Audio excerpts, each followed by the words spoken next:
Give me 1 second, chat. Now everything is properly set up.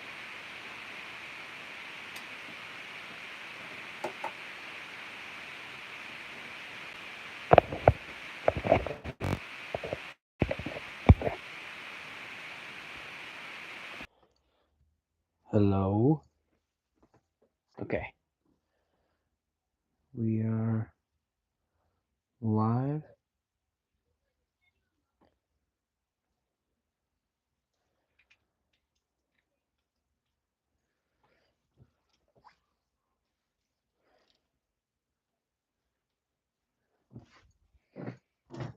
Let's see. How does that look? Alright, that actually looks pretty decent. Might change it a little bit here and there. But let me fix that a bit. Hey everybody, Killer Undead here. Welcome to the Undead Podcast, episode 1 or 2 technically. I tried this a while ago, and I didn't even make it a live streaming thing. I just kind of made it a video. And it's kind of funny. It actually did surprisingly well, given the fact that I'm not really a big streamer at all. Ignore the unplugged microphone. It's not going to work with how I have things set up right now, but it's there for show. Okay, there to have it. That way, yeah, it's just there. It works here,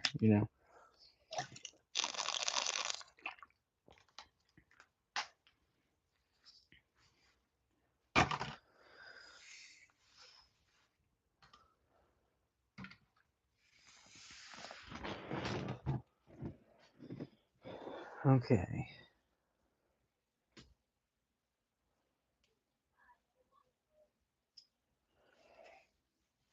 All right. Sorry, I gotta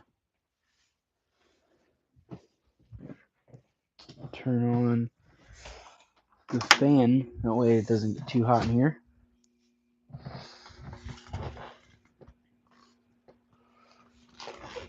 Probably move that up the tiniest bit. Hey. All right. So I'm probably gonna take the first part of this podcast to honestly just kind of explain where I've been, what's going on, and just overall kind of take it as a status update as to the channel and how I'm going to be handling things and what's going to be going on here for a little while. So, where to start, man?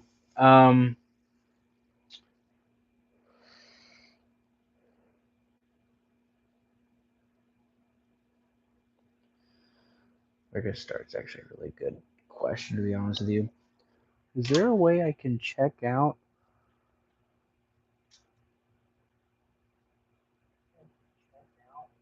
Oh, there I am. Okay, so stream is working, audio is working. Good. That's good to know. Glad that's working. Man, I don't know where to start. Okay, I think it was January 7th, 8th, or 9th. It was one of the 3 days. I don't remember the exact day. It was a Monday. It was my first day back from winter break. I had just streamed the day before. Wait, actually, I could.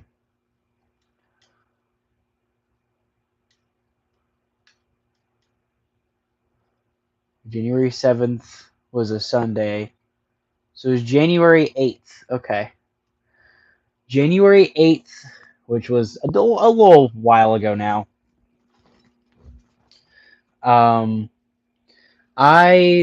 was the first day back to school, first day kind of doing everything, like I had just gotten back to school. And my first day back at work. It was just the first time working since the new year started. And everything was going good for about an hour. And then around, it's actually really weird because it's fuzzy now. Around 6:40, I was walking back because I work at a place. Okay, it's gonna drift off. I work at a place called Super Subbies, which is a very local mom and pop type restaurant here in this area I live in. Um, and it's a very nice and very pleasant place to work at.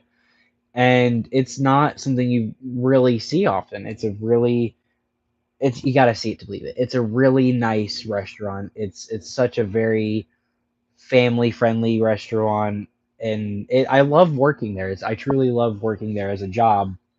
But I was walking back to make a sub because somebody just ordered, and I walk back into the kitchen, and I feel my knee shift. I put my foot down, like I'm walking perfectly fine, and I put my foot down, and I feel my left knee completely shift out of its place, and my leg just crumbles below me.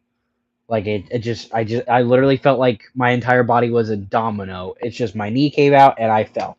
I fell onto my knee that gave out. I'm like, wow, that hurt.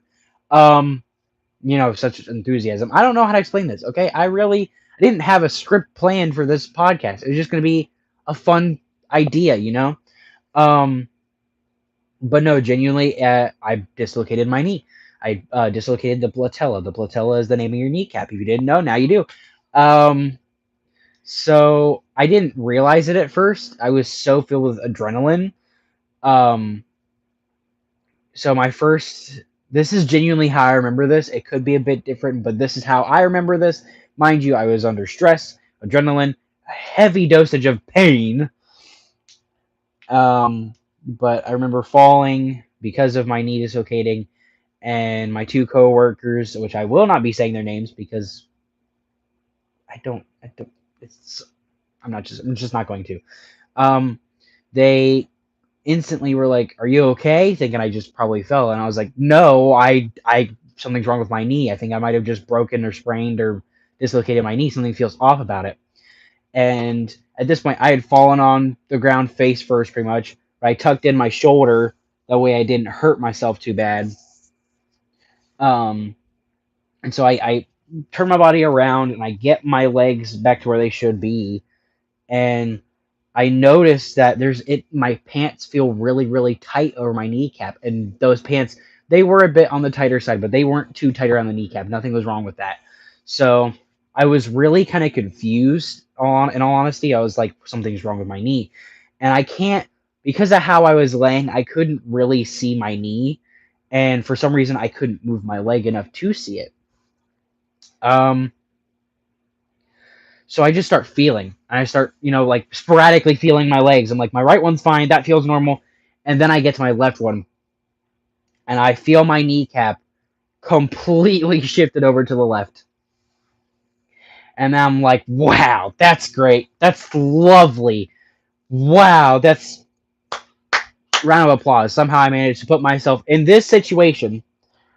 Um, so I ended up just calling my mom. I called my mom first. It was like, hey, mom, I have a bit of emergency. I'm not okay right now. Can you or dad come to my work? And she goes, well, what's wrong? Like, why are you why are you not okay? Like, what's going on? And I was like, I'm pretty sure I just popped my knee out of place. I'm like 90% sure I just dislocated my knee and I need to go to the hospital. And she goes, are you serious? Like, how did you do that? And I was like, I really can't explain it. I don't know how to explain it. The adrenaline's starting to kick out. I'm feeling a lot of pain now. I need to get the ambulance called, and they're probably gonna. My boss is calling the ambulance. They'll probably be here in a little bit. And she goes, I can't drive there, but your dad can. Your dad will be there here in a little bit to go with you on the ambulance ride to the hospital. So I wait on the ambulance to get there, and I really start feeling the pain heavily, and it was horrible. It was really not fun. Um,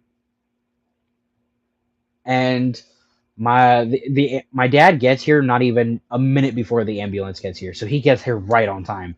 He gets here, he's like, "Hey, buddy, how are you doing? You're checking on me, making sure I'm okay, making sure I'm breathing enough, and making sure I'm not asleep. I need to. Well, I mean, technically, I didn't need to be awake, but at the same time, keeping consciousness is always a better thing to do in these types of situations. So he was making sure I was okay, breathing, and After he's checked on me, the ambulance comes in and they're like, hey, and I don't remember exactly everything they said. Once again, this is kind of foggy. It's been a hot minute. It is currently March 3rd. It is Sunday. This has been almost a month and a half ago. Well, it's been 2 months and 3 days. Like 2 months. It was 2 months ago. Okay.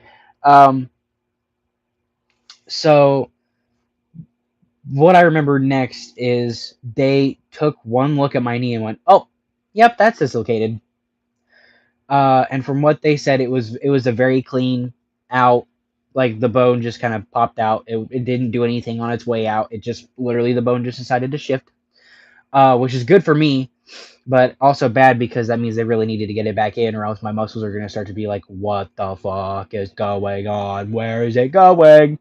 So they give me some medical fentanyl. They inject it in this arm. I remember.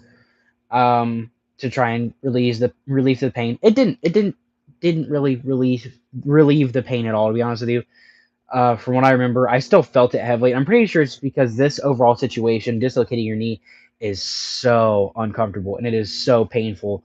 So even though I don't remember the pain meds helping at all, it might have helped.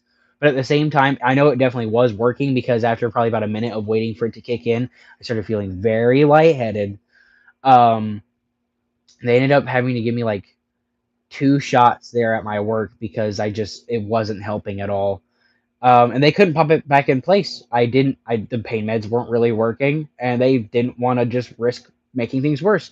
So they put it in a stunt. I don't know the word. It's a thing that keeps my leg straight, and it's not a brace. It was more of like a shunt, or a stunt, or a stilt, or a still, or I'll eventually think of the word. It'll pop to me, pop in my head.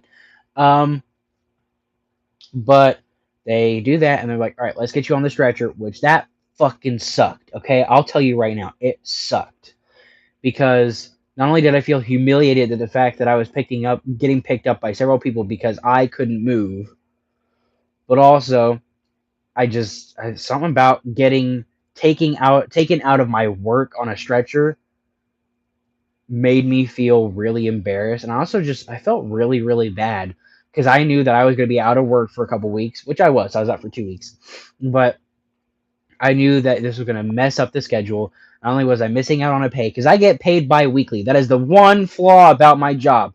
The one thing I complain about is the fact that I get paid bi-weekly, which for those of you who don't know what that means I work for 2 weeks and then I get paid. So week 1, I work a certain amount of days. Week 2, I work a certain amount of days. The amount of days I work then adds up, and on the third week, which technically is the first week of a new payroll week, I get paid on Wednesday, which technically means I get paid more than I would if I get paid normally, like, every other week. But at the same time, it still sucks. But that's really the only complaint I had about my work at all. So there's that. But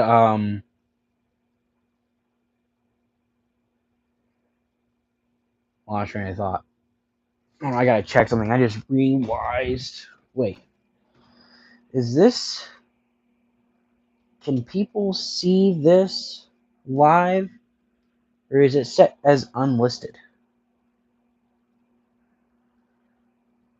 Hold on, I'm going to share the stream really fast. To Gabe, my moderator, my best friend, who also might be possibly on this.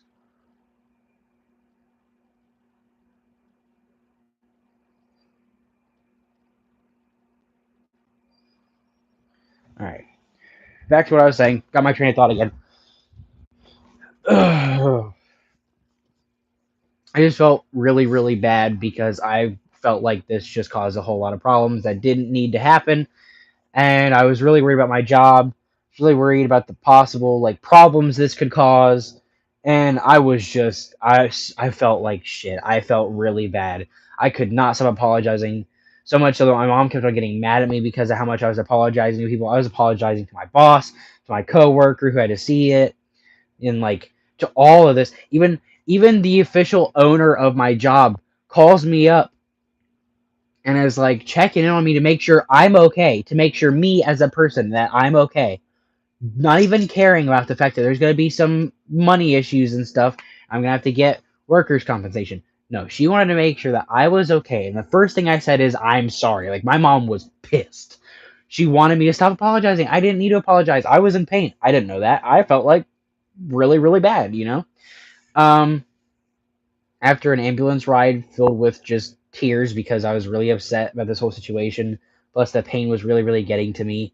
Like, I was emotional, I was crying, I was drugged up. Um, like this overall, I was not happy. Hey Gabe, glad you're here. I'm currently explaining what happened to my knee and why I was gone for a while. Glad you're here. But I was really emotional on that ambulance ride because I felt like shit. I felt like I really fucked up. I felt like I could possibly lose my job, you know? But I didn't. I'm still working there. I had no reason to be so emotional. I mean, obviously there's probably the drugs and the pain and just the upsetness of the situation. But flash forward, I'm at the hospital. I get a third shot of pain meds because it's not helping at all for some reason. I have a naturally high tolerance to pain meds for some reason. And at this point, I can't lift my head because if I lift my head, I get nauseous.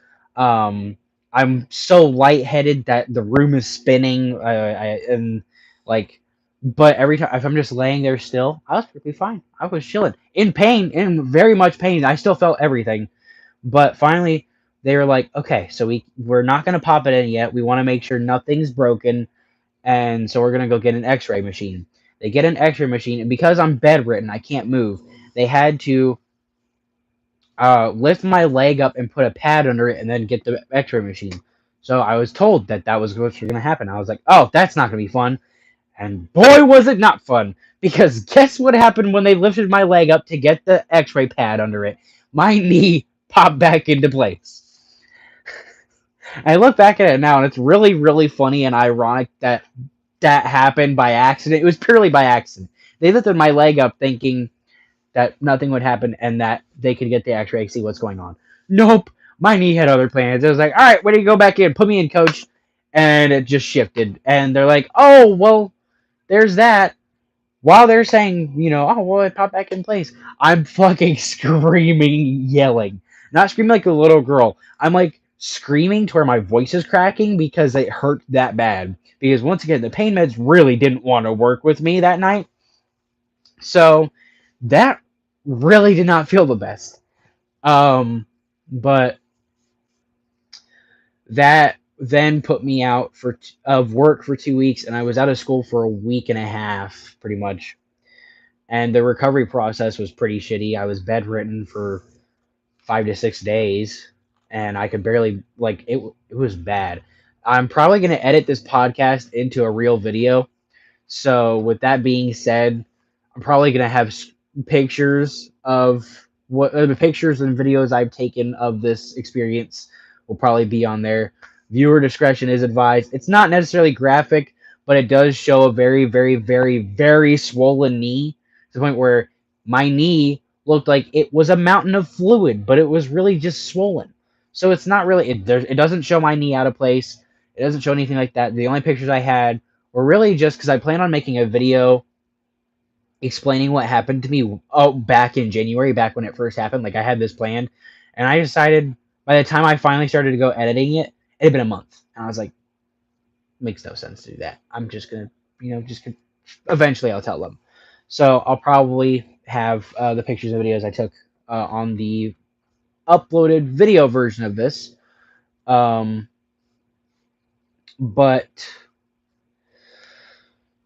okay, so that's one of the reasons why I've been gone. And then the next thing to happen to me that really just kind of just really made me not okay. Fine, I came back to school and I really needed to keep my grades up. And I'm still trying to get my grades up at this very point in time, and I'm struggling. I'm gonna be honest with you guys. I'm struggling with school. This entire time I've been making content. I'm just gonna come clean. This entire time I've been making content, I have been struggling with school heavily. and I don't understand why, because I'll make excuses and I'll do these dumb things, but then when I actually try, I do so well. I don't know why I do this. Originally, it was something I chose to do. Now I'm genuinely trying, and I still do it. I don't understand. Right now, I'm doing okay. I have one grade that I genuinely need to get up. It is an F. I need to get it up, but I have A, B's, and C's right now at this as of this moment. Besides that one F, but I'm telling you, like 2 years ago, I had four Fs, and I was not doing okay. Um, but I kind of just didn't come back to content once I was able to walk because I wanted to try and focus on school. Um, and then, I don't want to state possibly wrong information. I don't want to say the wrong day. So I don't. I feel like a piece of shit. I don't remember what day he passed away. Oh yeah, that just kind of spoiled it. My uncle Andrew um passed away not too long ago. Um, in February, the day after my grandma, who's passed away as well. It was her birthday. Um,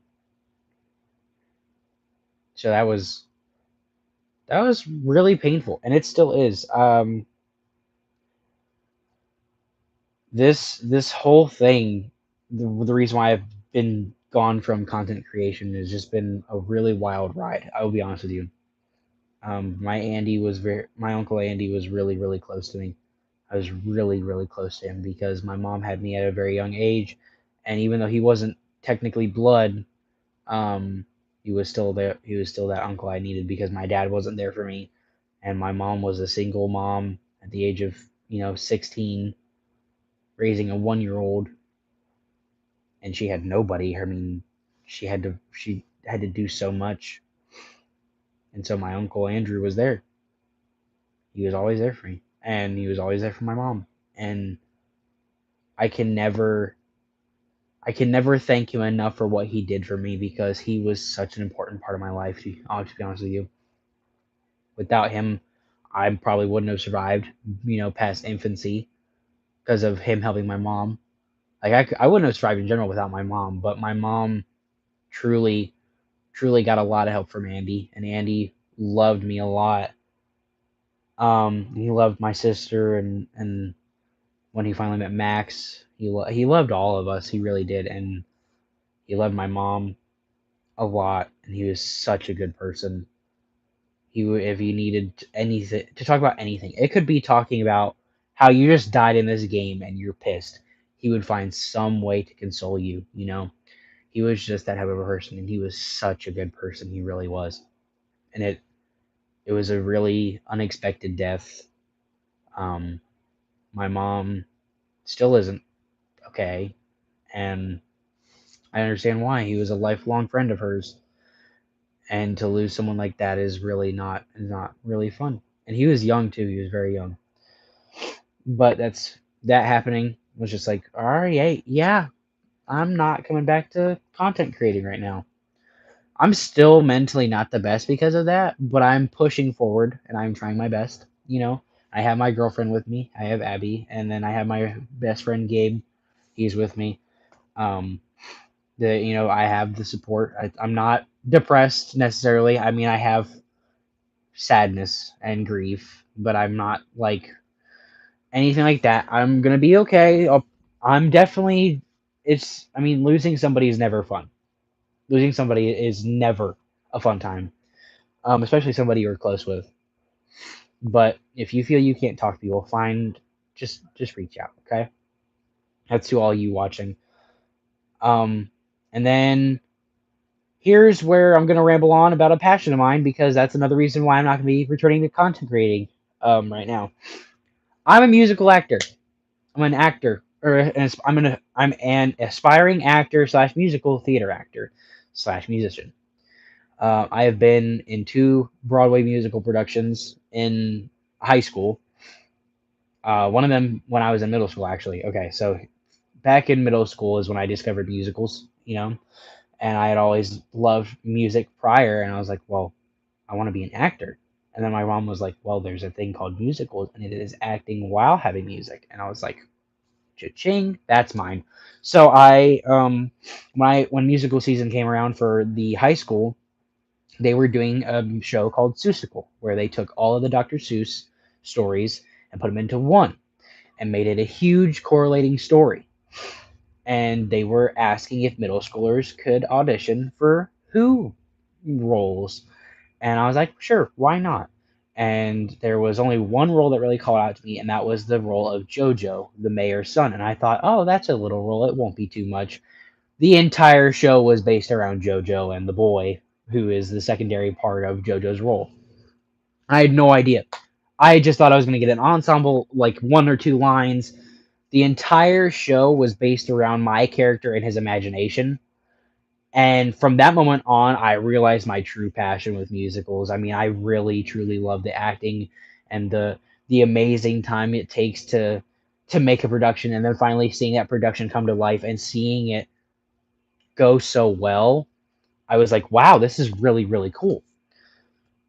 And then COVID happened. No more musicals in middle school. And then freshman year, we were doing Your Good Man Charlie Brown, and I truly regret not being able to be a part of that. But at that point, my grandma had a stroke, and I didn't really have the time. I had to make sure I could take care of her too with my parents and help out around the house.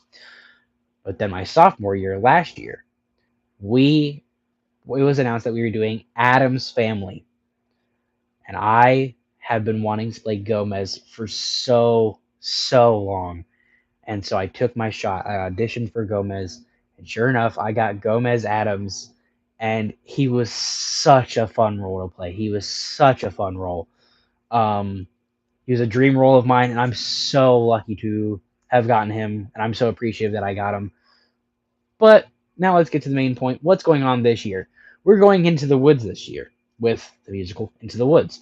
We had auditions about a month ago. Well, not a month ago. It's been like 2 weeks, 3 weeks, 3 weeks ago.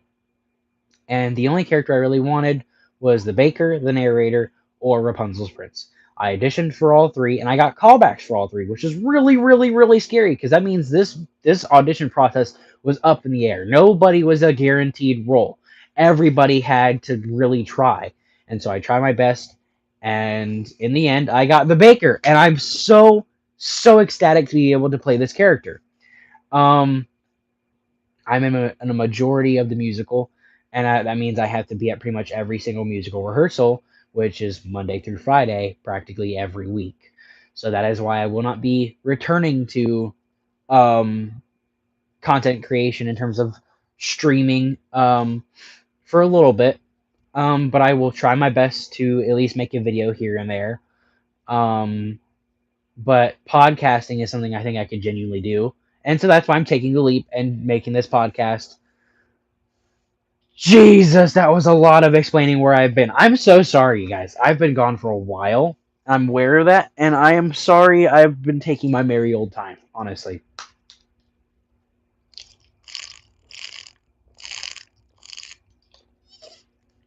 Ooh, peach and mango tea. But it's water. Sorry, that was odd. I'm gonna. Yeah, that looks better, honestly. Um, so with that being said, I'm going to see who all's in the chat.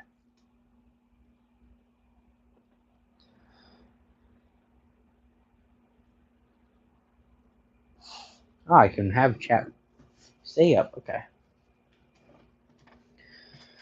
Gabe, you still there, man? Oh man, I'm gonna get a couple snacks. I just got off work a little while ago.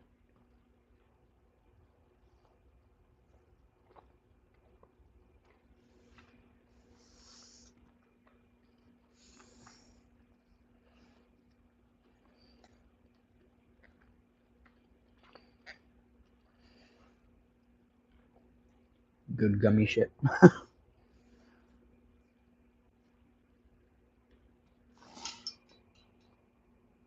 Yummy gummies. Yes, dude. I haven't really eaten it all today. I'm pretty hungry right now, so I was like, I'm gonna crack open the gummies.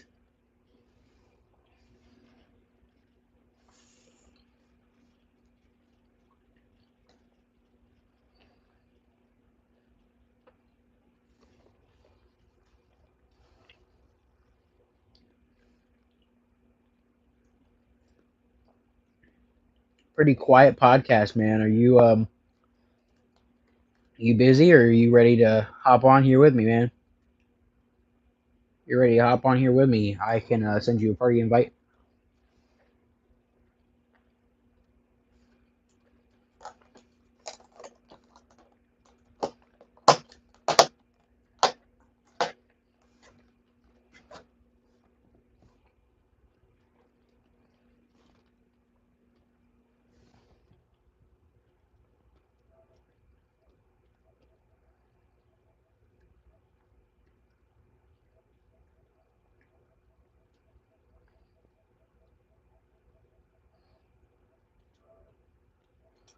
All right.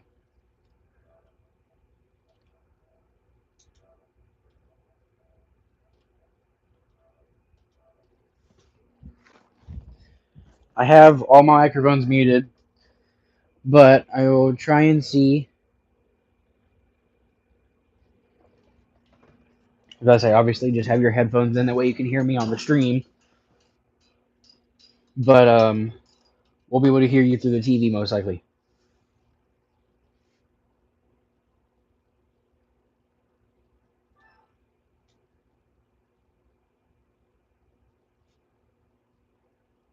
Hello. Hello. Hello? Can you hear me? Can you hear me? Yeah, I can hear you on the stream. Hello?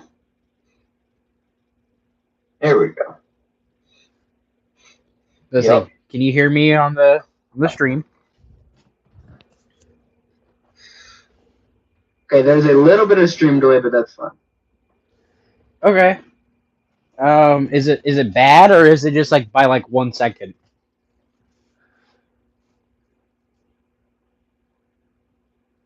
By like 2 seconds because he still hasn't responded. Or did he go mute? It's fine. God, that was really delayed. Holy shit.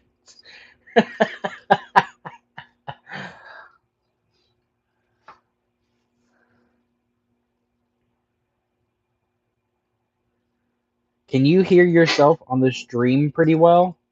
It's like 10 seconds. It is like 10 Holy seconds, shit. dude.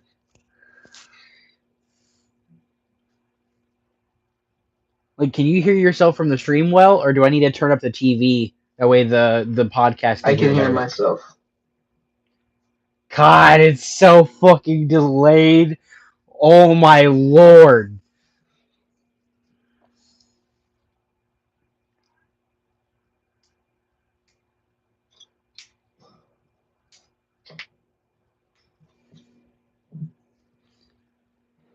I'm trying to think. We'll make it work. Hold up.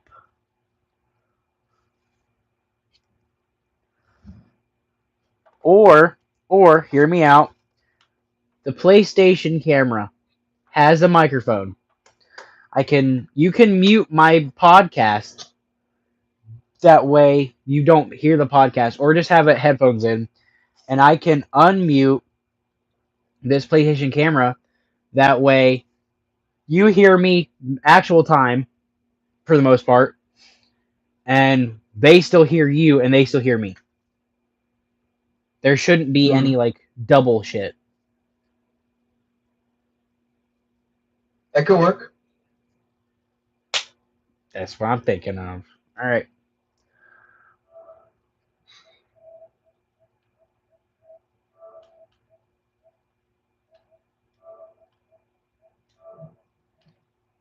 Hello?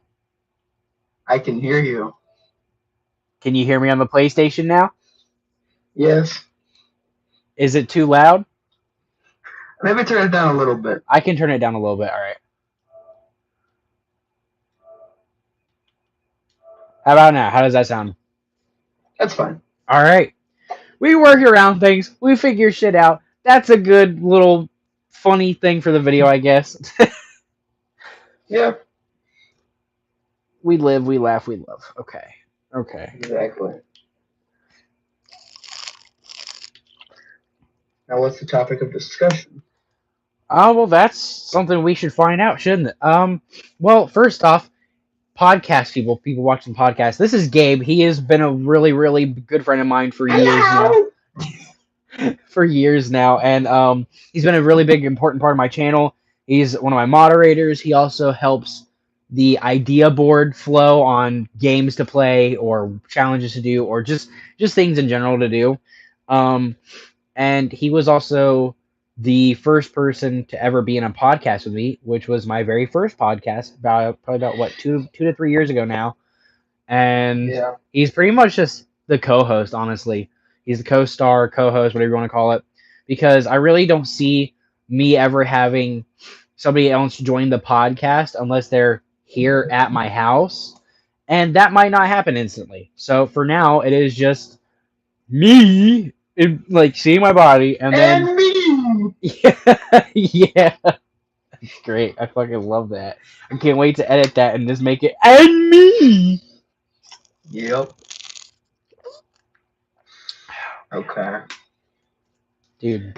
Fortnite Greek new season. That's actually happening. That's an actual thing. Yes. Really? Yeah. I'm sold. Take my money.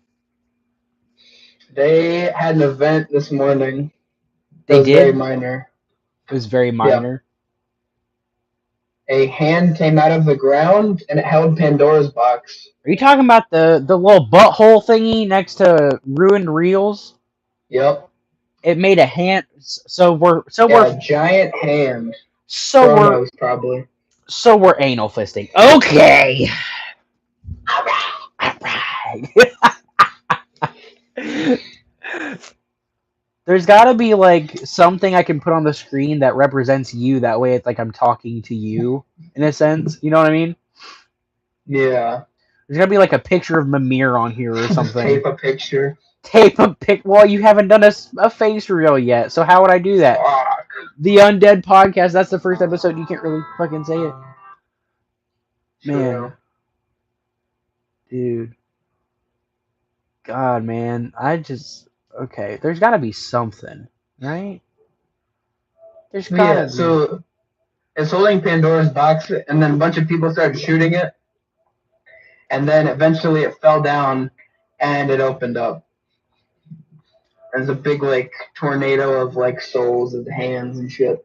Ah, okay. Oh my So God, this Gabe. is Gabe, good. do you want to be Robert? You want to be Robert Pattinson Batman? Yeah. I have a picture of me in photo mode recreating that one scene in the Batman where he's looking up into That's the me. sky. It looks Do that kind of one. faded. Oh man, God, Oh, I just see it on stream now. Holy shit. it's so far Awesome. behind. Wow. I don't have like any zoomed up enough pictures that way I could be like, oh, this is Gabe, everybody. I got this. Oh no! I got it right here. It's perfect. No. It'll take a bit for it to pop up on your side. It's yeah. Let's see here.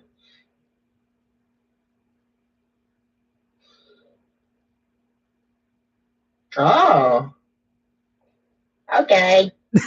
It's a really shitty screenshot of Glamrock Chica jump Five scaring me. Nights at Freddy's Chica jump scare first achievement. Yeah, that's literally what it was.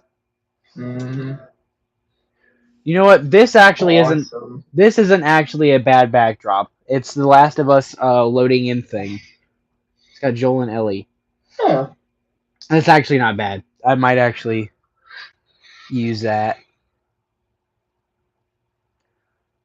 I just imagine you as Joel now. Whoa. Whoa. Oh, excuse me. Get Lady Gaga on there. God, not Lady Gaga. Oh yeah. That's Gabe, everybody. Yeah. Lady Gaga. I've begun. Oh my Jesus. Okay, here we go. No. This is me. Share, children dead, send.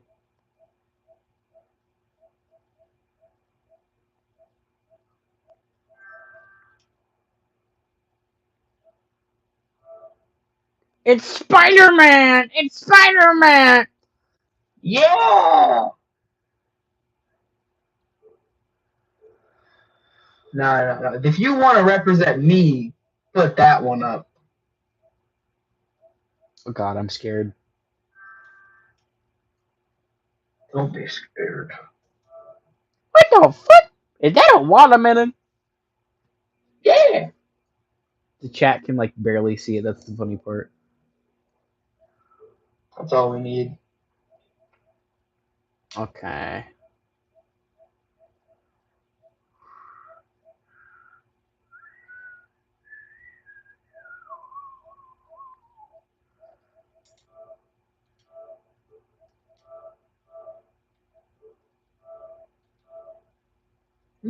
There's another Pattinson one. Also, I have one of the most difficult achievements to get in Arkham Knight. What'd you do? In Arkham Knight, I got the achievement "What the Butler Saw." You How do you have to get this one? So the backstory behind this achievement is you have to play on the Wayne Manor map while as Batman, and you cannot use any gadget at all. You cannot use detective mode at all. You have to literally just Oh. walk, crouch, silent takedown, and hope for the best. Oh. And I actually got that challenge done. I'd rather not do that. I did though, and it's called "What the Butler Saw" because it's what Alfred saw. Batman going crazy mode. Batman unleashing his sicko mode. Whoa. That's wild. Insane even. Okay, well, I'm gonna talk about possible platinum ideas. Because Okay. hello, chat podcast people. I have started the platinum grind on Arkham Asylum. I really wanted to platinum a game, and I was like, what's a easy yet challenging platinum? And I was like, probably one of the Batman games.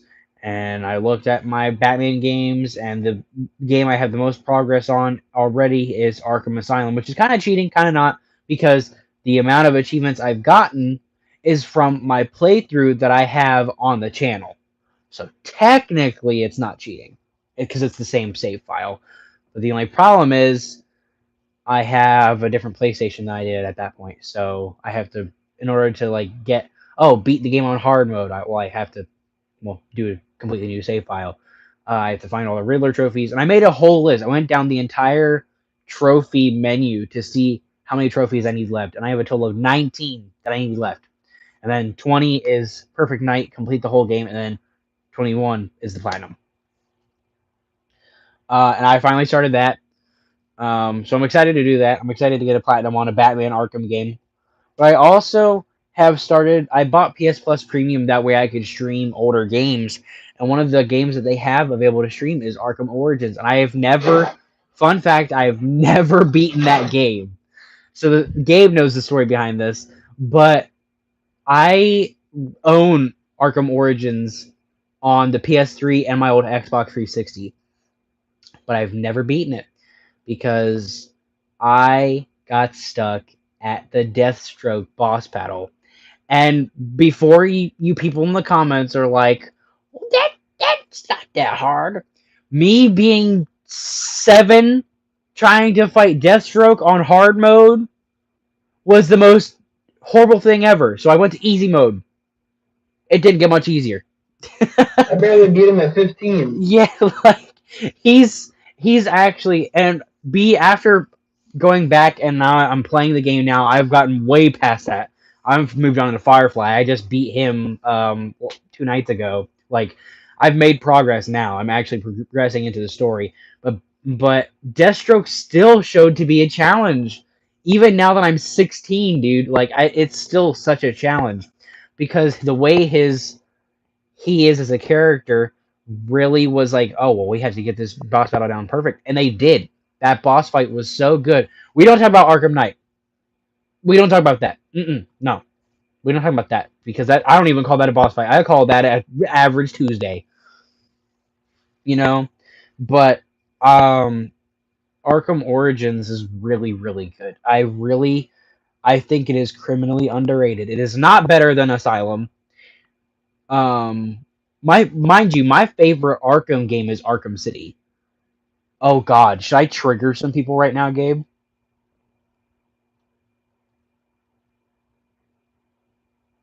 Hello? Okay. Sorry, say that again? I said, God, should I trigger some people right now with my ranking of the Arkham games? Yeah, go for it. Oh shit, this is about to go down. Go. In fourth place, not in terms, I'm not okay. This how I'm ranking this is not how good the game is. It is based off my personal liking and the one I enjoyed the most and the one I had the most nostalgia from. Now, with that being said, number 4 is Arkham Knight. Number 4 is Arkham Knight, and let me tell you why.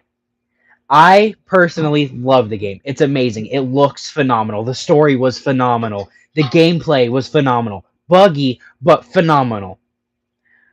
I loved the character design. I loved the overall story. It was so good, and I replay it all the time. I'm currently replaying it right now. I love the idea of Joker never truly was gone. He was still with Batman, and something had to just kind of unlock that in his head, and Scarecrow's fear toxin did.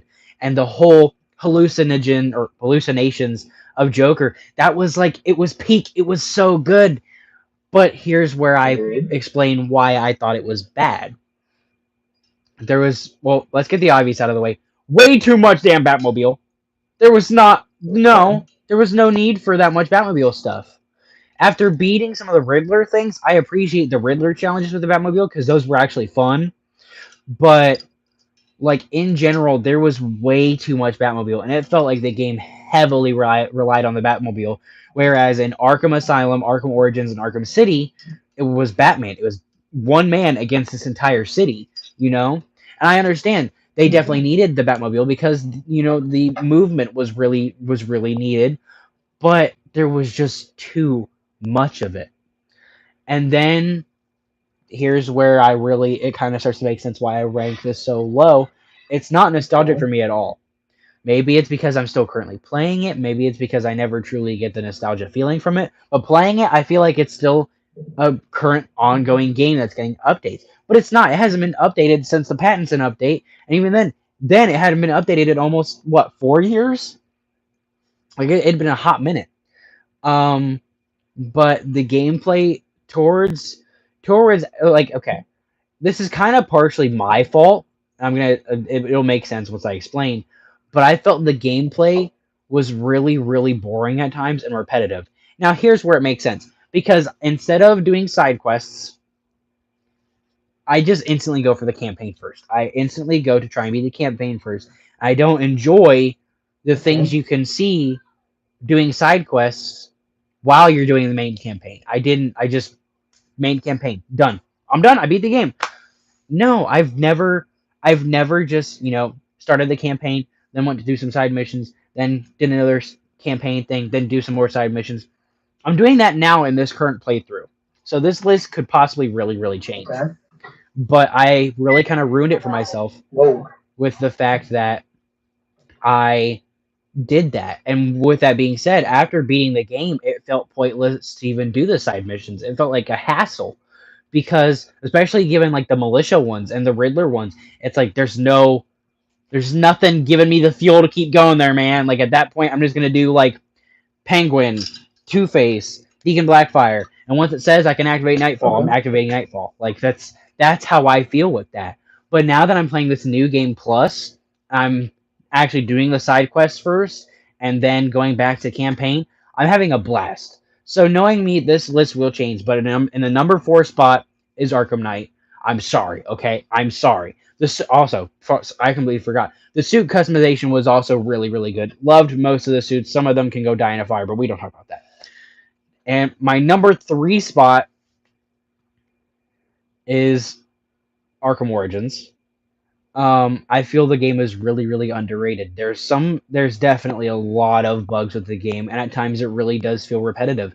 A lot of the story methods, the methods of storytelling, a lot of it feels like it's repeating itself, and that's one of the Sure. main problems occurring with this game. It's like they didn't know how to add more filler story, so they just kept on. Oh well, now I gotta fight more people. Oh well, I gotta go back to the sewers and look down here. Oh, now there's this random guy inviting me to a party with tea. Like they didn't. It just felt like they took what Arkham City had special and they tried to implement it with a new game that was dialed back like 10 years. And that's where Arkham Origins really kind of is bad. But going to why I like it so much, I love the Christmas aesthetic, the idea of Batman fighting during Christmas, because all we really normally see is Batman and Halloween. We never really see a Christmas type thing.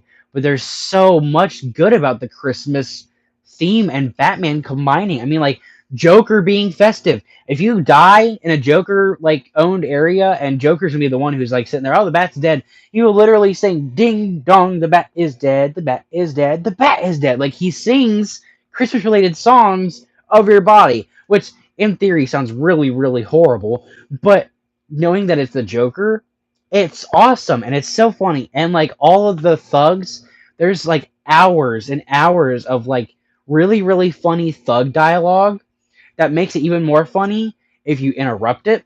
Like I think the other day I heard a thug go, I'm getting really fucking tired. I'm getting really sick and tired of this Batman myth. Everybody's saying, "Oh, Batman did this, Batman did that." Well, I'm not gonna believe it until I get punched in the face, and I happened to punch him first. Like, and you can say that about a lot of the Arkham games, but with Arkham Origins, it just feels funnier because, in my opinion, that's like a Christmas gift from Batman to them. It's like it's like not a myth. Happy or Merry Christmas, you know. And then on top of that, the idea of Bane. This is spoilers, but at the same time, this game is over a decade old. If you haven't played it like me, that's kind of sad. Stop acting like me. Stop being a Wow. copycat. Yeah, womp womp. Um, Bane actually figures out Bruce Wayne is Batman, and it's such a cool idea. And where I just got to, on the other hand, Batman's trying to find a way to fix this problem, and so I've read the comics of Origins, and I know Bruce Wayne or Bane finds a way to forget Bruce Wayne's Batman. Um, Based on what the comic says, Batman kills Bane and brings him back, which mixes with the Titan somehow, and then the memory just goes. I'll probably get a better explanation for it once I get to that part of the game. But I'm having a blast playing this game. It is a bit smaller of a map than Arkham City. Like Arkham City has more, but seeing a part of Arkham City and a part of Gotham combined with snow and all these Christmas lights was awesome. And unpopular opinion, Roger Craig Smith does really, really well as Batman. He does really, really well. He's no Kevin Conroy. He's no Kevin. Nobody ever could Oh be. yeah. But he was really, really good for a younger Batman. And at times he does sound stale, but that's how Batman was at this point. He didn't really have expression. He was just this cold person who beats people up. And then Alfred, Alfred, Alfred was one of like the best parts of this game so far, by far. He is such a father type figure, and that's a part that I just passed. Um, he was sitting there. I'm not gonna let you do this. You're just a rich boy or a anger. I'm trying to think of what he thought of exactly. He said, "You're just an angry kid with a trust fund," and that line was so cold because Alfred in that at this point was fed up because Bruce was possibly killing himself every night, you know? And with Alfred being such a father type figure, he was done. He was done worrying, like, bring me back my son that I raised, you know? And Alfred is such a important part to this game, and I love it. He's so awesome. And then the suit, on top of Agreed. that, the suit was really good. It makes no sense, given the fact that in Arkham Asylum and Arkham City, which takes place after Origins, he has like a comic accurate suit. So why did he go from gadgety and technological and kind of bulky armor to spandex? That makes no sense. Issues of making a prequel. Yeah, the suit was phenomenal though. It was really great. A little bulky, but I really love it. It really fits this game because it is Batman trying to find who he is as a person and who he should be thought of. Um, that's really all I gotta say. All I gotta say about Origins. This possibly might make people mad. I don't know. And my number two spot is Arkham Asylum. This one, it was the first Arkham game I ever played. I love it so much. The nostalgia gets me every time. The game is just so eerie, and the intensity of some of the game plots and the boss fights were great, annoying at times but great. And then the art style, because at this point where they didn't really they had that classic kind of just like cartoony but also gritty realistic Batman. I loved it. It was great. It's a phenomenal game, and the only reason why it's not in number one is because of Arkham City. Arkham City was the game in the Arkham series that I put the most amount of time in, and it was kind of the Arkham game that hooked me because even though I had already beaten Arkham Asylum at this point, I bought Arkham City. I was like, wow, there's gonna be so much more of this, and there was. They took everything good about Arkham City or Arkham Asylum and expanded on it by like 5 to 10. It was so good. The character design was amazing. The map design, although odd, was amazing. It was so nostalgic. Um, the plot was fucking phenomenal. The foreshadowing was phenomenal. The only complaint I could ever give about this game was that there wasn't more. There wasn't Yeah. there wasn't enough. There had like the side quests. I don't really like the side quests in Arkham City. Some of them were kind of shitty. They just felt eh. Like Yeah. Azrael's felt pointless. Zaz's was annoying at first. Yeah, this is so fucking annoying. Cause no, cause literally Go Zaz to a didn't. payphone Yeah, across the city. Is like the mobility's not the best yet, yeah. So and like then you have to follow the call, and it's difficult. it was just Zaz's was annoying. Azrael's felt pointless. The Deadshot one, now knowing what we know about Suicide Squad to Kill the Justice League, also felt pointless and was really really short. And I know there's more side quests, but I don't remember the other ones because the other ones really weren't that fun. Like I don't remember any of the other side quests because the other ones just felt pointless and stupid. But that's really the only other complaint I have about Arkham City. It is my number one pick, and it will stay that forever. But Arkham Asylum might move up. Arkham Origins might move up or down. Did I say Arkham Asylum's never moving? Hold on, let me rephrase that. I don't know what I just said. Arkham City's never moving. Arkham Asylum might move down, might move up. It depends. Arkham Origins probably is going to move down depending on how well I take this new gameplay of Arkham Knight, and Arkham Knight probably will move up. But Arkham City will forever be my favorite Arkham game, and that's not gonna really change. But enough of my opinion. What about you, Gabe? In my opinion, my least favorite was Asylum because it's nothing wrong with the game. It's just very basic at points. The entirety of his main story, and that's the appeal of it, and that's fine. Mm-hmm. But yeah, it was okay. Like a lot of the boss fights were just the same thing. Like Bane was an introduction to the Titans, which were used the boss fight like 2 times after that. So it's kind of basic, but it's not bad. There's not a lot of like things you can do in terms of combat, but again, it's like the first installment, so obviously there's room to improve. Yeah. Yeah, Arkham Asylum of 4. And 3, probably Arkham Origins. I agree with like everything you practically said. The only thing I thought I'd mention was that the police station part sucked. I hated that section. The only thing I liked about it was seeing Gordon and Oracle when they were younger. Uh, yeah, it needs a PS4 or PS5 port because in its state when I played it, it was awful. That's fair. It was not the best.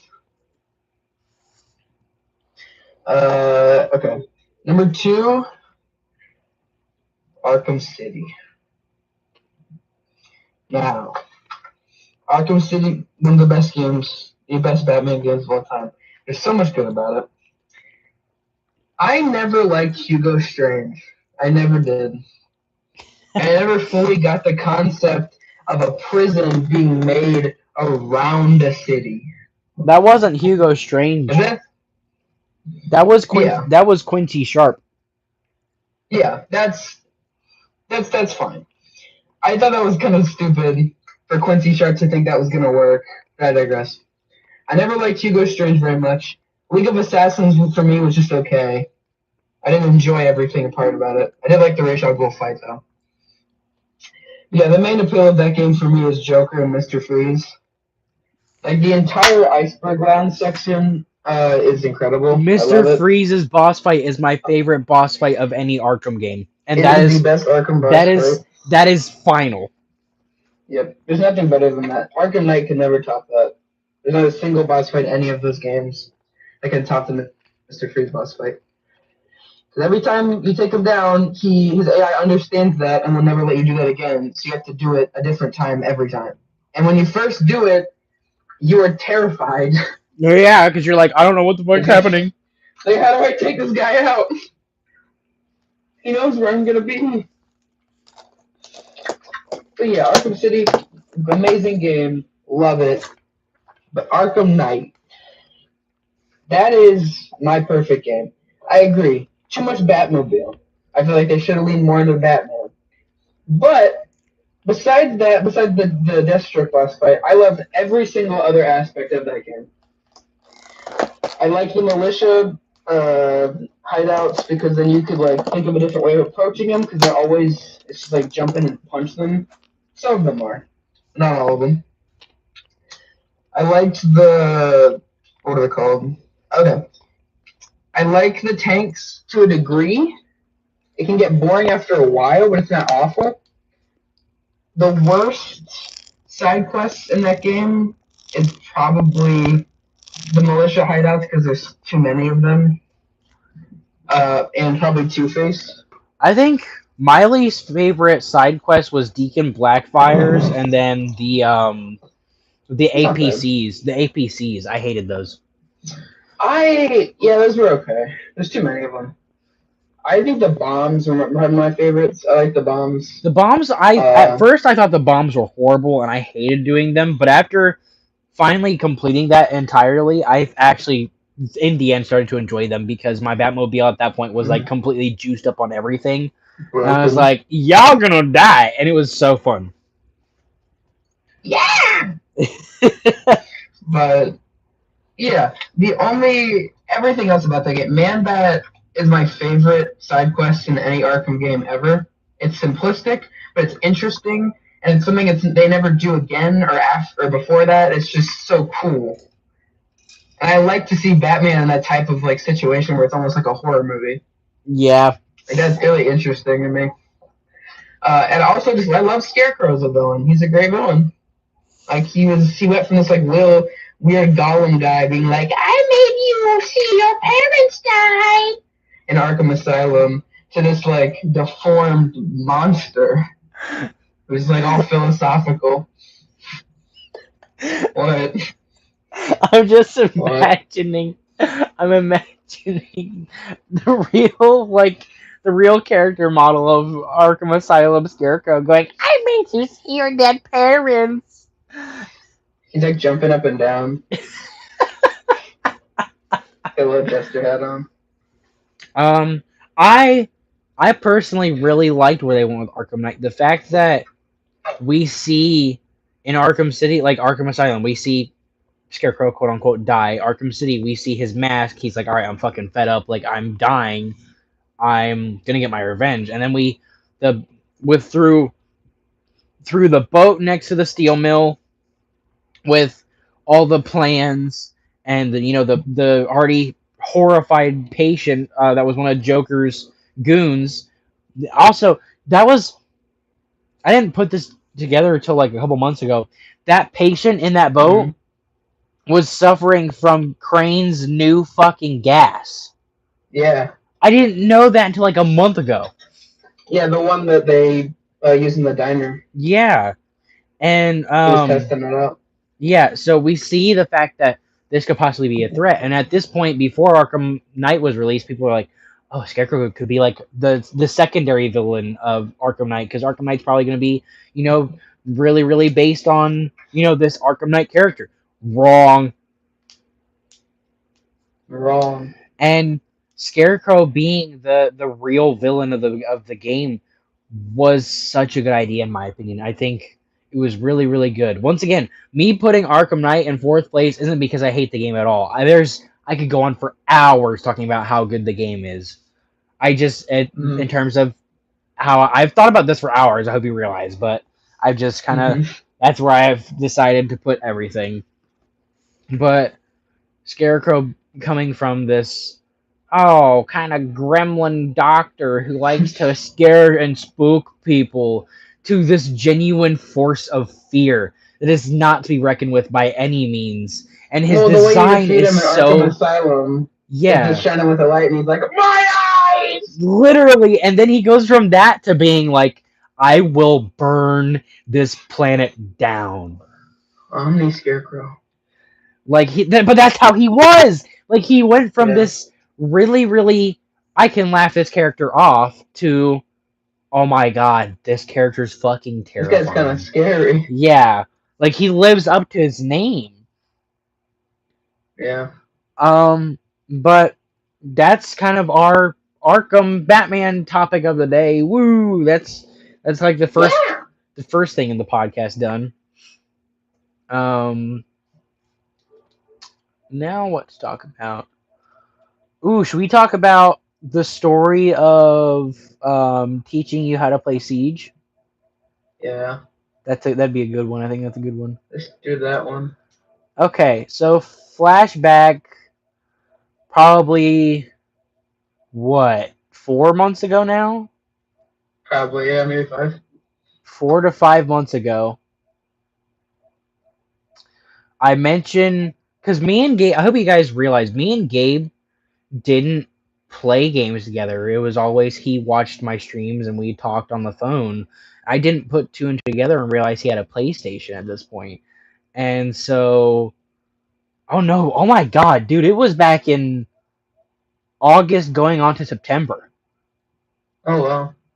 So it's been about 6 to 7 months. Fuck, dude. What? Okay. Wow. Getting carried away. It was late August, early September, and I finally am like, hey, do you have a PlayStation? He goes, oh, yeah. What's your PlayStation? And I told him mine, and he told me his. We added each other. And we didn't really have any games to play together. We had, like, Minecraft and that was it. And Fortnite. And That's Fortnite. kinda it. And I was like, do you play first-person shooters? He goes, no, I've never really been into them. And I was like, well, what are you into? He goes, I'm kind of into like strategy shooters, things that aren't just run and gun, like camping a corner or using like tongs to shoot, fight people. I was like, well, I play a game called Rainbow Six Siege. I've streamed it a couple times. It's a really fun game, and I think you actually might genuinely enjoy it. And he was like, okay. And I told him how to get it because it was on PS Plus at that point, and so that's how he got the game originally, was from PS Plus. And he gave it a shot. Mind you, the only gun games he's ever played is either story mode games that you just happen to shoot people or Fortnite. He had never played like a genuine FPS shooter where you're playing against real people, PvP, and it's a 5v5 situation. Like he's never played that at all. And so going into this, I knew I had to train him in some way. And I decided to kind of step into the Rocky Balboa shoes of Creed, and just start being like, all right, you gotta play this game really smart, man. It doesn't matter how many times you die; it's about how many times you die. Come back next round and kill somebody, you know? And, Well, and so I decided to start trying to train him. And after probably about 4 days of him training and actually starting to like the game and he really started to enjoy it, that's when I was like, you know what? I'm gonna stream this. We've had a couple of really good clip moments where I could have gotten a good clip of him getting kills. And or dying. and then we get the infamous clip of I Oh need more no. bullets. Yeah. We're playing on the map tower. He's recruit. I'm Doc. We're on the bathroom bedroom site, Say. and and I had never heard of this at all. It was a trend, and we'll get to that in a little bit. But I had never like this whole. It was around this time where NPC like acting on live was Oh really god. popular, and I guess there was this French dude who would on his live stream have his back face to the camera and like tight leggings meant for women, and it would scrunch around his ass, and he would pretend to be in a war, and he would have Nerf guns, and whenever he shot them, the recoil of the gun made his recoil go haywire. And I don't mean the gun's recoil goes haywire. I mean his ass cheeks go haywire. And so I had never heard of this guy at all, never seen him, never like I had no idea who this was. And Gabe quoting this, I'm like, what the fuck are you saying, dude? This makes no sense. And he later went on to explain to me what that was. And I am still to this day like, why the fuck was that made? Why was that guy making so much money? I like the meme now. It's funny. It's really funny, but I don't understand it at times. But my main question is, A where little did silly. where did you get that from? Like, what? Where did that come from? Like, why did I was you? just I was just scrolling one day and then I see this guy and I was like, what is this? And I look at his live stream and I was like, oh wow, this guy's oh, crazy. oh wow, that's crazy. Boulder Kings. Exactly. Um, but yeah, and ever since me and him have been really just kind of duo partners, or well, we never have gotten a 5 stack. My end game goal by the end of One this day. year, by the end of this year, is to get a 5 stack for Siege. That way, I can get funny moments and just it. I hate just solo queuing or playing with one person. I'm not saying I hate playing with Gabe. I'm saying the fact that having to random solo queue or having to random queue with other people and them just being fucking stupid is so annoying. Yeah. And overall, I just feel we'd have a lot of really good moments on stream with a whole bunch more people playing. Um, True. but So now I'm pretty shit at Siege. I haven't played for a minute. And the new season's coming out and I'm gonna be awful. oh god, yeah, I forgot the And new they're season's getting coming rid out. of my 1.5. Oh no! Oh god, I suck at the ACOG. I have the Wamai or Wanami clip. Oh no. This clip has never been seen before. Okay, and I'll probably put this. I'm having it on here, but at the same time, it's showing on my screen. Once again, I'm editing this whole thing into a video for the most part.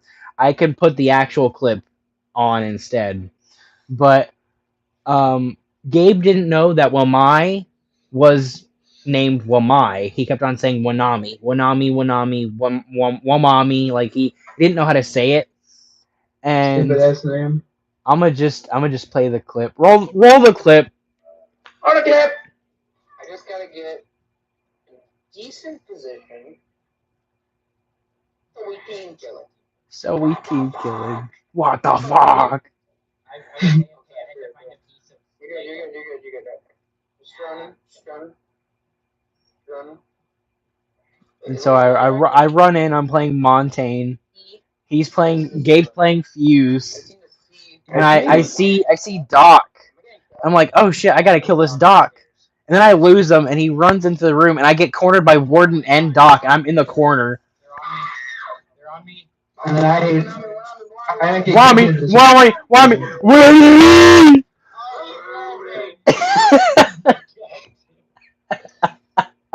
Jesus. Woody!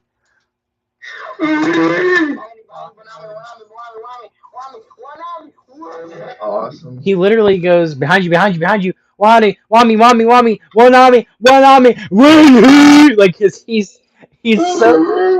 he's so stressed out in that moment that he didn't even know, he couldn't say the words right, he couldn't say anything right. He was just trying to make sure I Dumbass didn't name. die.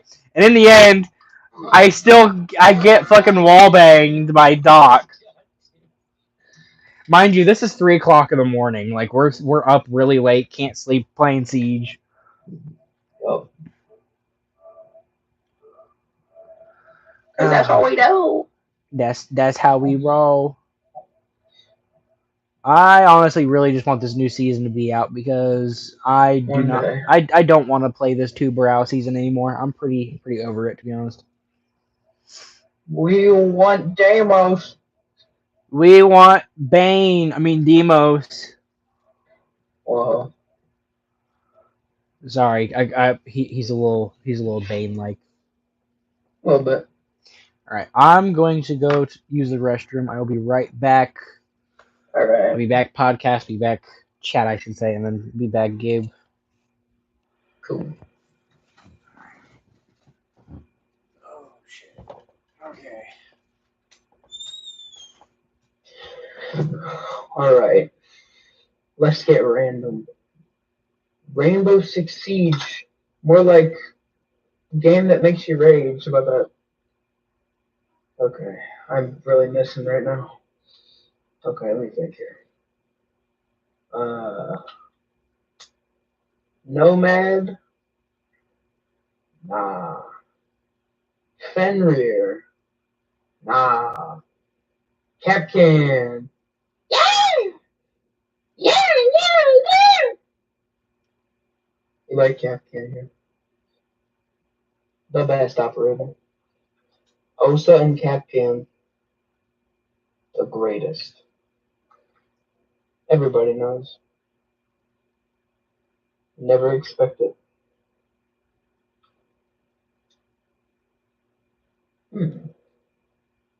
Lady Gaga in Fortnite was the greatest investment Fortnite has ever made. I spent $30. Hello? Hello. Okay, so I figured I'd do a little animal meet and greet because the last time I showed off my animals, we only had 3. Well, 4. I got 17. No, we don't have 17. This is Boots. Hi, everybody. This is Boots. So he is our youngest. Yeah! He is our little orange cat. Hi, Bubba. He's got no balls. Awesome. And we got him last July, I believe. And he was a tiny kitten. And now he is this big boy. Good boy. He's a big boy. Okay, here. I'll just let you do whatever. If you want to get off my lap, you can go ahead. Okay, goodbye. Now let me go get the other animals. Okay, actually, why don't I get Thorn out? You guys haven't seen Thorn in a hot minute. Holy shit. Hi, Thorn. Thorn! How are you doing, huh? You want to come out for a little bit?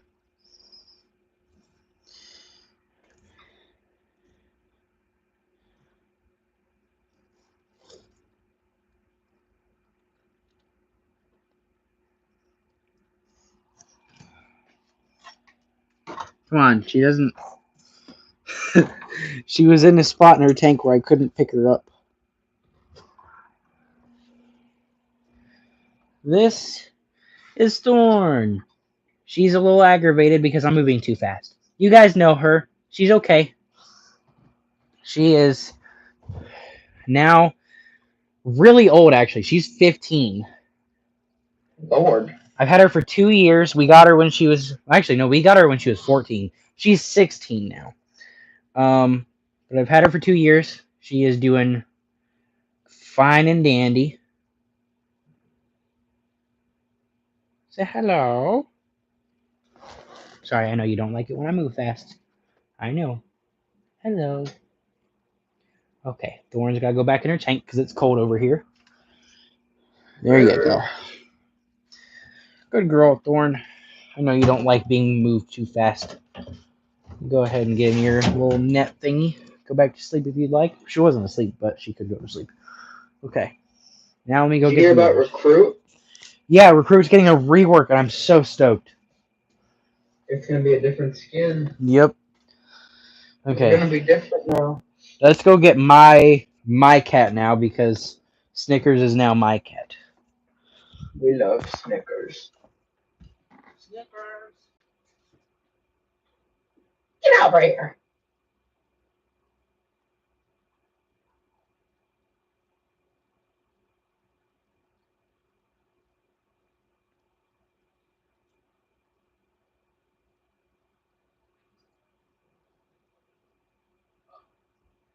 Wow. Miss Ma'am, I'm sitting there looking for Snickers around the entire house, and I come back to my room, and she's just waiting. Awesome. Let me get my earbud back in, that way they can hear me talking. This... Oh, sorry, kitty. Sorry. Oh, hello. Oh, yeah, that's not how you like to be held. Sorry. Sorry. This is a Snickers. There you go. She is doing fine and dandy. She's my cat now. She was my sister's, but my sister got Boots for the most part. Boots is the family cat too, but Boots loves my sister more, and my sister kind of ruined things with Snickers when she was little, and Snickers has always kind of been attached to me. Directly. She's ruined it. She's ruining it. Oh, sorry. I know you don't like me touching your tail. I was just trying to move it because it was hitting me. Okay. He's trying to save you. But she's a good kitty, very good kitty, and she's a sweet. Oh no! I scared her. I hit my little charm thing on my microphone. I'm sorry, Katie. Come here. It's okay. Yeah, it's all right. Okay, now let me get Minnie, our oldest, if I can find her. You gotta find her.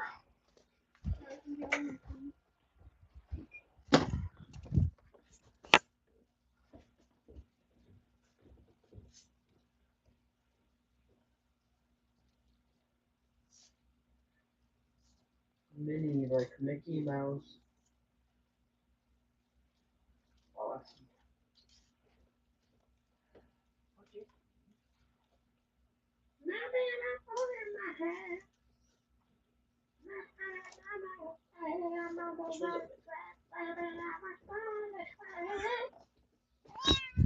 Now I can't really show you Minnie that much because she does not like to be held.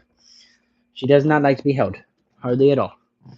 But this is Minnie. She's actually a really good girl. She's a very chunky monkey, very chunky monkey. Awesome. She is. She is a really cuddly cat. She just really doesn't like being held at all. But she's very soft, and she is the oldest. I know. But that's the animals. Animals are cool. Holy shit! It's been 84 minutes. Wow. It's already been an hour and 40 minutes. Yeah, That's a lot of minutes. I'm gonna have so much stuff to edit. But yeah, 'cause I spent the first 30 minutes explaining where I've been. I don't really know what else to talk about, honestly, you guys. Batman Fortnite. All I can think of is the meme of Oh no. I'm already scared.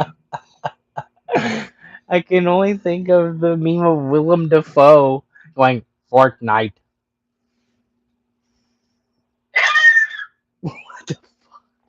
That's him laughing. Yeah, because he goes, he's a Fortnite. Fortnite. What the That fuck? that's his laugh. Yeah, I know. We're just weird. It happens. No, Ooh, I know what I could I'm do. not weird. I could go to Arkham Knight. Hmm? I can go to Arkham Knight and look at the suits and Yeah. say which ones I like and which ones I hate. Which ones are going on the list and which ones are falling in the pit? Exactly. Put all of the suits before 1999 under. They're all going down.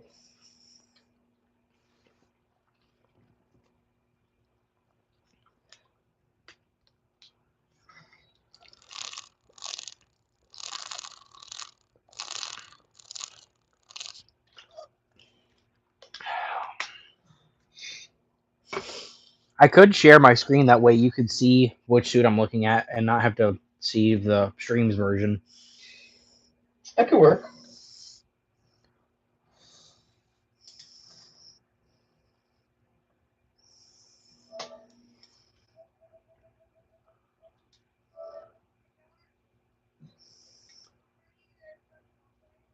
You know that. No, not it's not. We already had Christmas, damn it. It's coming back. I heard somebody in my class the other day say, Mariah Carey's already thawing out, you guys. And I said, bitch, if she's already thawing out, Put 'em down. I will personally freeze her ass again. Gonna call Mr. Freeze or Snart. It does not matter. Okay, I'm gonna try and get a zoom in that can see me while also seeing the game. I think that could work right there.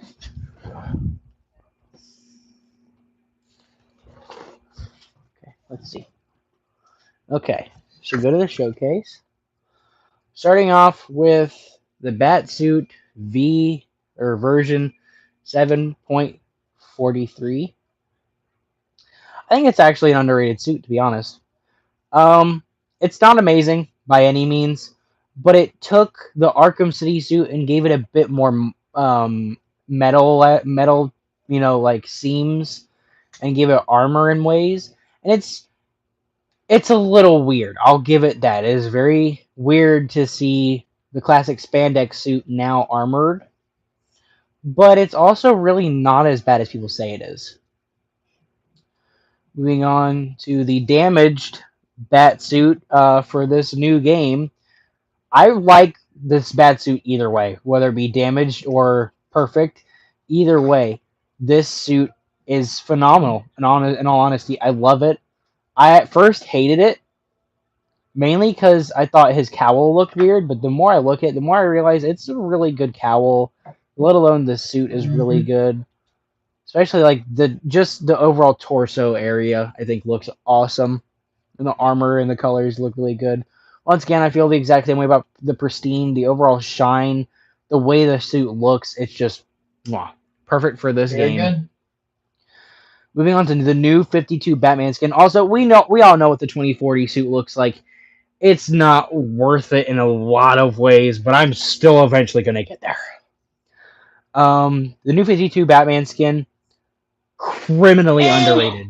I think it's criminally underrated. It's not perfect. It is not the best suit in the It's game. okay. It's not the best suit by any means. It has a really weird looking cowl. The cowl It looks cartoony. Yeah, the cowl looks really weird. But Ew. the overall suit itself, I like what it was going for. I think it just like the shin guards right here should have been part of the boots. The boots should have gone higher, and the boots should have been that little angle part you see at the shin.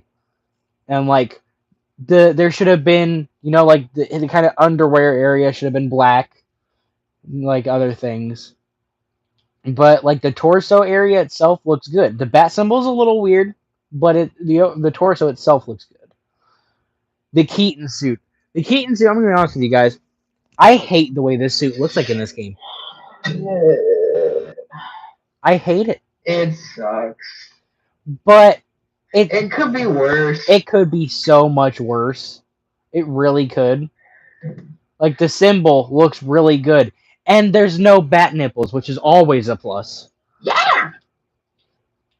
But it's a very kind of bland suit. It's better than the last one, in my opinion. Yeah, I agree with that. To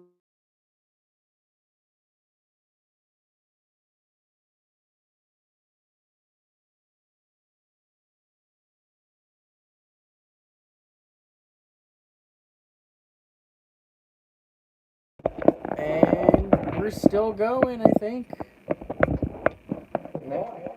Yeah, the stream is still running. All right. I'm also really not going to end it once it goes to be honest. The only time I'm going to end it was when I feel it's ready to be done. But the Earth 2 Dark Knight suit, so underrated. I love it. I love the look of the red. I love the red on the inside of the cape, but not the outside. The cowl actually looks really good. It looks like they took the cowl from the Arkham Knight suit and made it less armory. I wish I used this skin more. I don't use it a lot, but I wish I would because the skin is very good. Also, your camera's a little zoomed in on the screen. Yeah, I know. I put it that way. Okay, cool.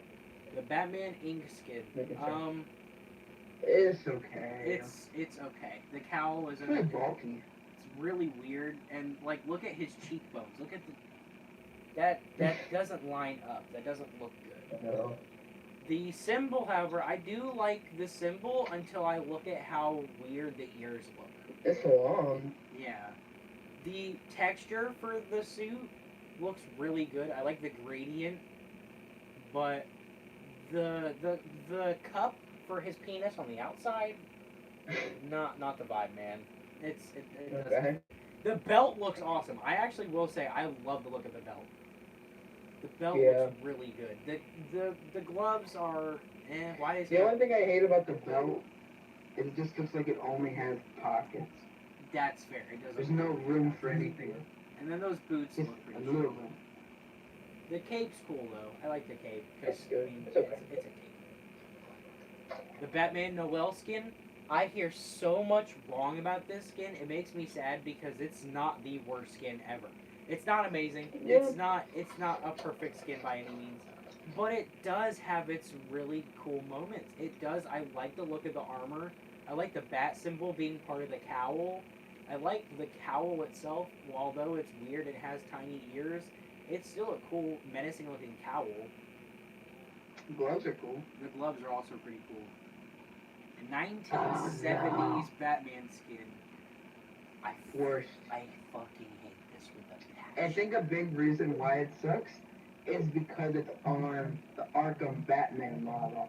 Yeah, that's really why it does suck. If it was on Adam West, it's fine. Yeah, but when it's on a actual like big buff Batman, it looks awful. It looks so bad. The symbol is the only good part. Arkham Origins Batman skin? No. Not feeling it. I love this suit so much. It's not bad. I just wish it looked like the other game. Yeah, it looks too dark, and it doesn't fit this face model. It doesn't fit this Bruce. It just doesn't look right. Other than that, it's a great suit, but the iconic gray and black Batman skin. It kind of looks like the 1979. Yeah, it could be better. That's all I can really say. It's just that skin if it was gray and black. The belt, however, I love the belt. The belly button indent. I didn't notice that. That's fucking funny, actually. Awesome. The Batman Flashpoint skin is one of the best. This is my second favorite. It is one of the best skins in the game by far. Only things I hate about it is when you glide, how the cape doesn't go to your arms. Yeah. Who said that? Perfect suit. First appearance Batman And suit. then we get to this one. Get the fuck out of here. It's the current skin I'm rocking right now. The Batman Beyond skin. This is the best one. This is really good. Perfect. Perfection. Perfect timing. My dad just got here. Literally the perfect suit. Perfect. Everything about it. The only thing I dislike is the glider. Because when you glide, you don't have a cape. You get these little wings. But I'm getting used to it. 10 out of 10. Perfect. Perfection, even.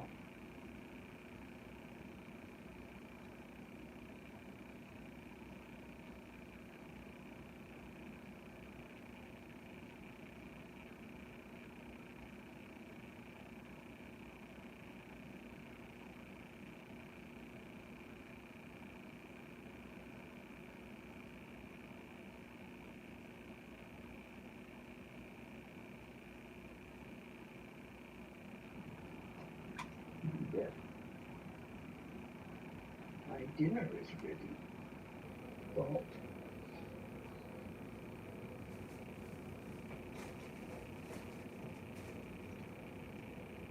Batman.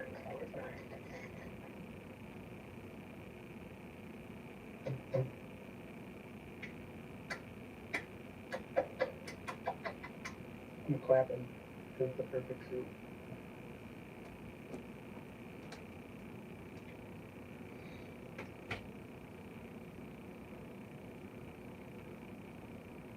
Oh, this Batman got a rotator face. Alright. I am back. Just got all the groceries put in. But this skin took everything good about Batman Beyond and armored it, and it was really good. I really like it. The only thing I complain If they about made it is like the Arkham City, it would be awful. it would not fit. You can visibly see his mouth in certain shading, and I don't like that. That's the only complaint I have. Fair enough. The Batflex suit, underrated. Not amazing, not perfect, not really good, but definitely underrated. It's people say it's like the shittiest skin in the game. I think it's underrated because it should be put as okay. The belt's cool. The gloves are kind of weird. The gloves are bulky.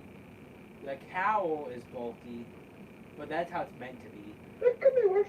The symbol was really good. I like the symbol. But other than that, The original Arkham Batman skin. Yes. Yeah. Absolutely yes. 100%. The only thing is the underwear. Does that? Right. That's how it was, man. That's how it was. In Arkham Asylum, that's how it was. The Dark Knight Returns Batman skin. It makes me sad because of how they made this skin. Because in Arkham City, they gave it an entirely new character model. But then in this game, they just made it weird. He's so angry.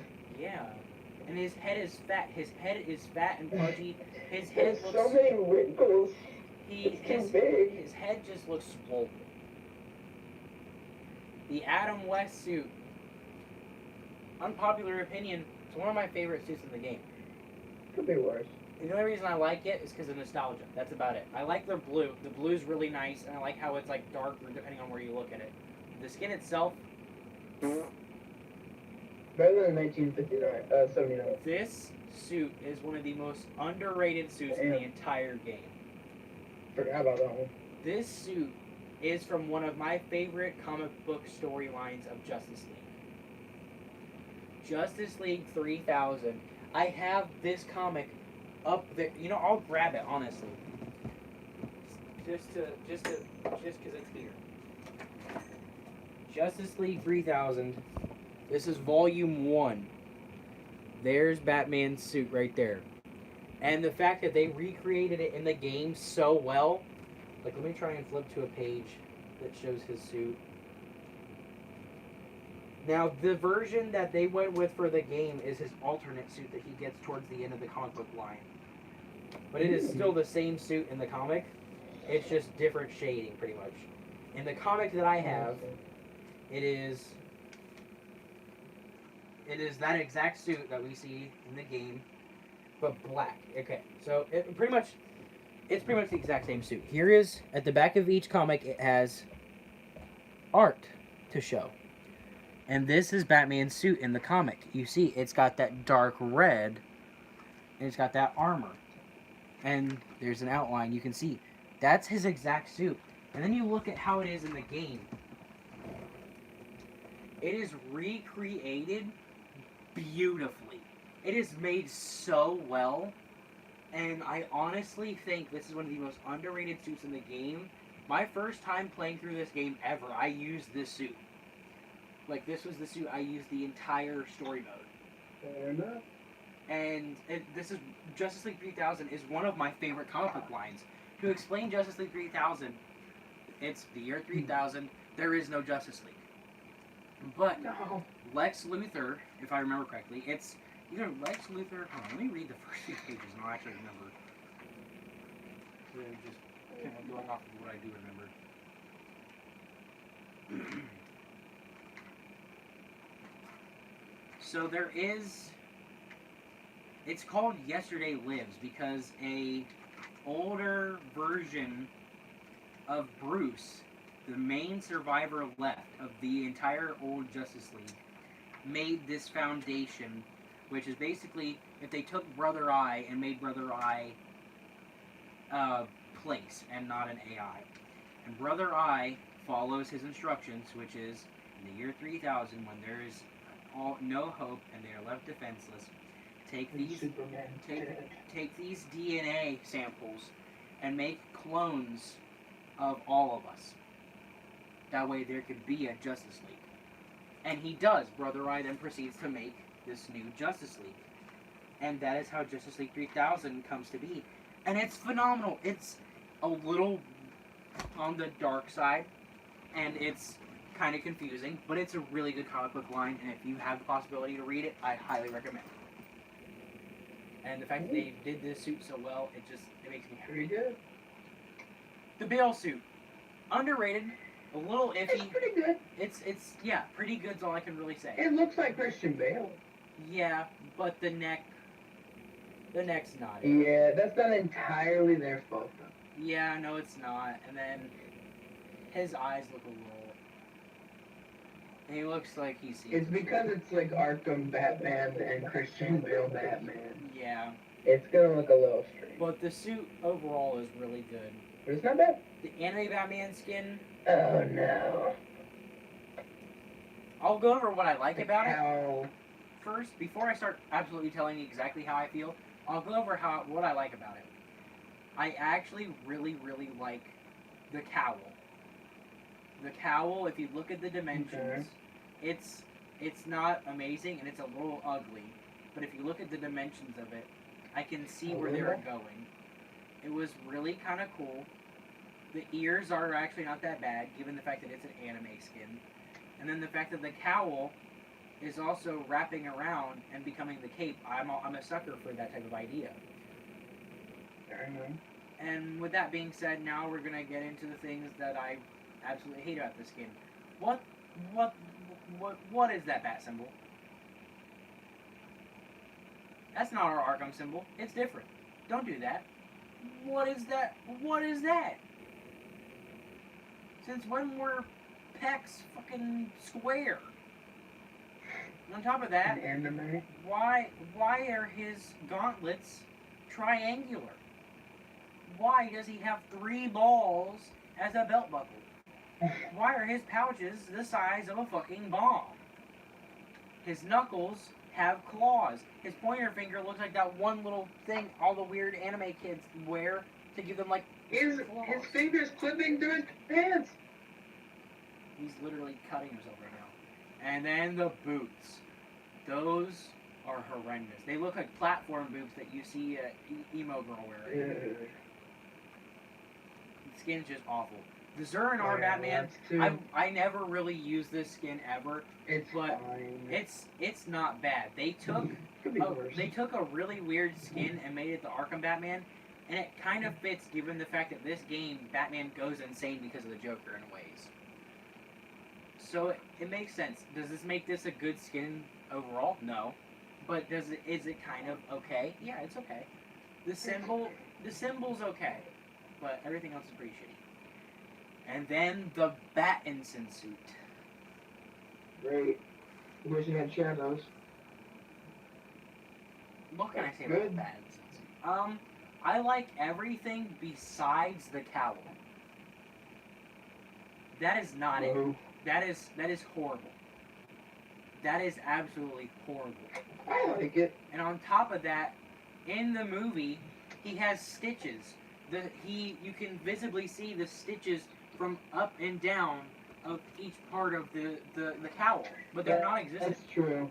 They're non-existent at all. I never noticed that. The cowl, or not the cowl, the gloves. The gauntlets. The gauntlets are really cool. The belt is really cool and accurate. The little grapnel gun holder is really cool and accurate. This gives me vibes if, you know, the classic design for like Spider Noir, they took that and tried to implement that for Batman. That's what I imagine. It looks cool. And then the chest piece looks good. It's just this cowl, man. It's this cowl. It's the one thing that makes this suit not amazing.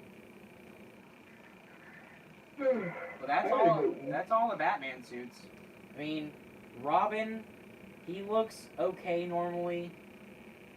His New 52 skin is my personal favorite out of the selection. I love his New 52 skin. Looks good. I think it looks clean. The green is a perfect shade, honestly. It's overall well-rounded skin, in my opinion. 1 year later, it's not bad. It's a little. I miss the green. It's a little iffy, given the fact that it's a lot representatively more tighter, and it just looks weird. Classic TV series skin, I've never used it. I don't think I ever will, to be honest with you. Because, I mean, I'm not walking around Gotham in fucking tights. Tights on. No, he's got tights on. Yeah. But I'm not. Shoes, Peter Pan. Yeah, that's no. Glad it's here though. I gotta go eat. Okay. Well then, let me just finish up this Tim Drake, and then I think I'm probably gonna end the podcast too, to be honest. All right. Fair enough.